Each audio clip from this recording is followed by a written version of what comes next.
یہودیوں نے آسمانی کتاب میں تحریف کی، یہودیوں نے سیدہ مریم علیہ السلام پر بہتان باندھا، یہودیوں نے حضرت عیسیٰ علیہ السلام پر افترا کیا، گالی گلوچ کی۔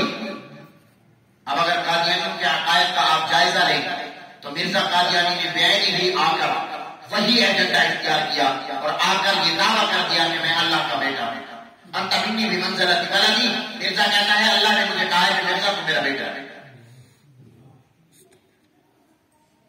یہودیوں کا عقیدہ حضرت عزیر علیہ السلام کے بارے میں، مرزا قادیانی نے آ کر دعویٰ کر دیا کہ میں اللہ کا بیٹا ہوں۔ انہوں نے تورات میں تعریف کی، مرزا قادیانی نے آ کر قرآن کریم میں ایسی تعریف کی کہ آج تک مسلمان جس کو معلوم ہے حیران ہے کہ یہ بدبخت 1400 سال کے بعد آیا ہے۔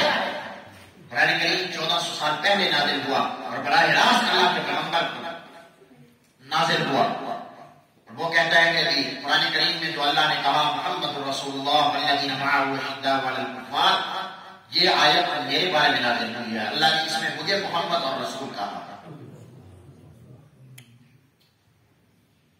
یہودیوں نے ایک عقیدہ اپنایا کہ وہ سیدہ مریم علیہ السلام پر بہتان باندھتے ہیں۔ ان کا عقیدہ یہ ہے، ان کا کہنا یہ ہے کہ یوسف نامی ایک نجار تھا، کارپینٹر کارخان، اس کے ساتھ سیدہ مریم کے ناجائز تعلقات تھے جس کا نتیجہ حضرت عیسیٰ علیہ السلام۔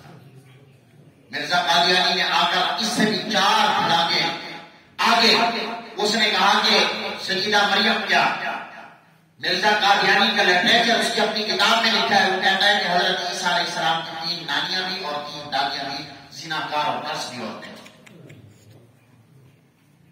حضرت عیسیٰ علیہ السلام کے بارے میں کہتا ہے کہ یہ شراب کیا کرتے تھے اور کسب کرنے والی زانی عورتوں سے اپنے سر کی مالش کروایا کرتے تھے۔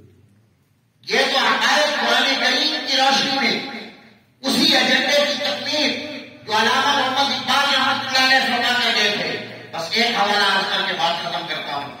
جغرافیائی اعتبار سے حقائق کی روشنی میں جو اس وقت ایجنڈا لے کر یہودی بلاد اسلامیہ پر اپنا تسلط قائم کرنا چاہتے ہیں، آج بھی اگر آپ جو لوگ گوگل پر سرچ کر سکتے ہیں، جو انٹرنیٹ کی دنیا سے واقف ہیں، آپ اسرائیل کی اسمبلی کا نقشہ نکالیں، ان کے ماتھے پر جو اسرائیل کا نقشہ ہے اس میں مدینے کی ریاست شامل ہے۔